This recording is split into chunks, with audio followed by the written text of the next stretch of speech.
Halo semuanya, perkenalkan nama saya Marvelino Adijaya dari kelas 11 Sosial 1. Pada kesempatan kali ini saya akan menjelaskan tentang penjelajahan samudera yang dilakukan oleh bangsa Eropa. Sebelum masuk ke dalam penjelasannya, mari kita mengetahui apa itu samudera dan penjelajahan. Jadi, samudera adalah hamparan air laut yang sangat luas dan dalam yang memisahkan satu benua dengan benua lainnya. Sedangkan penjelajahan adalah kegiatan menjelajahi suatu wilayah yang baru atau belum dikenal dengan tujuan untuk menemukan hal-hal yang baru. Saya akan menjelaskan tentang awal mula penjelajahan samudera oleh bangsa Eropa.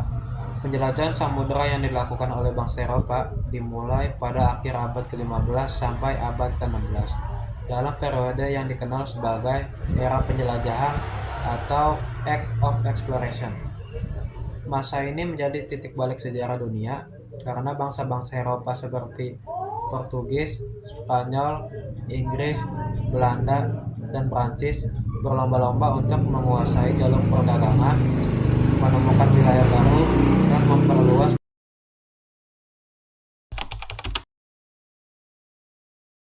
Saya akan menjelaskan tentang latar belakang sejarah. Salah satu faktor yang memicu terjadinya penjelajahan samudera adalah jatuhnya kota Konstantinopel ke tangan Turki Utsmani pada tahun 1453. Sebelumnya, jalur perdagangan yang menghubungkan antara Eropa dengan Asia harus melalui jalur darat, yaitu melewati kota Konstantinopel dan Timur Tengah. Namun, setelah kota tersebut dikuasai oleh Turki Utsmani, jalur perdagangan menjadi sangat tertutup dan dikenai pajak yang sangat tinggi, sehingga harga rempah-rempah di sana seperti lada, pala, dan teke menjadi sangat mahal. Padahal saat itu bangsa Eropa sangat memerlukan rempah-rempah tersebut untuk digunakan sebagai obat-obatan, bahan pengawet makanan, dan untuk penyedap rasa. Kondisi inilah yang menyebabkan atau mendorong bangsa Eropa untuk pergi mencari jalur laut yang dapat menghubungkan Eropa dengan Asia dengan tujuan untuk memperoleh rempah-rempah dengan harga yang lebih murah dan tanpa perantara. Penjelajahan samudera yang dilakukan oleh bangsa Eropa didukung oleh beberapa faktor, misalnya kemajuan teknologi, yaitu penemuan kapal karavel dengan layar segitiga dan penemuan kompas serta kemajuan ilmu pengetahuan, sehingga bangsa Eropa dapat melakukan kegiatan pelayaran di samudera. Saya akan menjelaskan tentang pelopor penjelajahan samudera. Bangsa Portugis menjadi pelopor dalam penjelajahan samudera.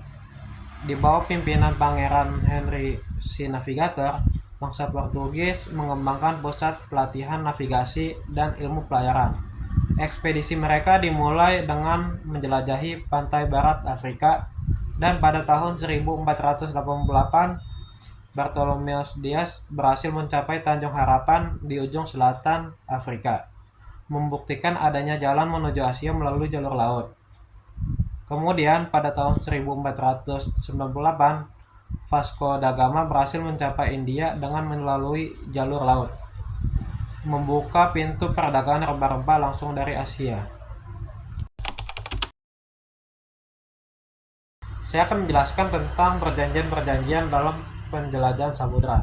Perjanjian yang pertama adalah Perjanjian Tordesillas yang dibentuk pada tahun 1494. Perjanjian ini dibentuk antara bangsa Portugis dan Spanyol untuk menghindari konflik dalam perebutan wilayah jajahan. Dalam perjanjian ini ditetapkan sebuah garis khatulistiwa yang disebut garis Tordesillas. Garis Tordesillas dibagi menjadi dua wilayah, yaitu wilayah barat dan wilayah timur. Wilayah barat termasuk Amerika menjadi milik Spanyol, sedangkan wilayah timur termasuk Asia, Afrika, dan Indonesia menjadi milik dari bangsa Portugis. Lalu ada perjanjian yang kedua yang disebut Perjanjian Zaragoza yang dibentuk pada tahun 1529. Perjanjian ini merupakan lanjutan dari Perjanjian Tordesillas. Perjanjian ini untuk mengatur pembagian wilayah di Asia Tenggara setelah terjadinya konflik antara bangsa Portugis dan Spanyol di Kepulauan Maluku. ingin menjelaskan beberapa alasan mengapa bangsa-bangsa Eropa melakukan kegiatan penjelajahan samudera. Alasan pertama karena ekonomi. Bangsa Eropa sangat memerlukan rempah-rempah dari wilayah Asia untuk digunakan sebagai obat-obatan, pengawet makanan, dan penyedap rasa. Selain itu, mereka juga mencari emas, perak, dan barang-barang berharga lainnya untuk memperkaya negaranya dan untuk menguasai jalur perdagangan. Lalu alasan yang kedua adalah politik. Mereka ingin memperluas wilayah jajahan dan kekuasaannya agar dapat menjadi negara yang kuat dan disegani oleh negara-negara lain. Alasan yang ketiga adalah salah satu tujuan utamanya adalah menyebarkan agama Kristen ke daerah-daerah yang baru. Hal ini berkaitan dengan tujuan 3G, yaitu Gold, Glory, dan Gospel. Lalu alasan yang keempat adalah kemajuan teknologi dan ilmu pengetahuan. Dengan adanya teknologi seperti kapal karavel, kompas, terus peta yang lebih akurat, lalu ilmu pengetahuan yang memadai, memungkinkan bangsa Eropa untuk melakukan kegiatan pelayaran ke wilayah yang lebih luas dengan situasi yang lebih aman dan waktu yang lebih cepat.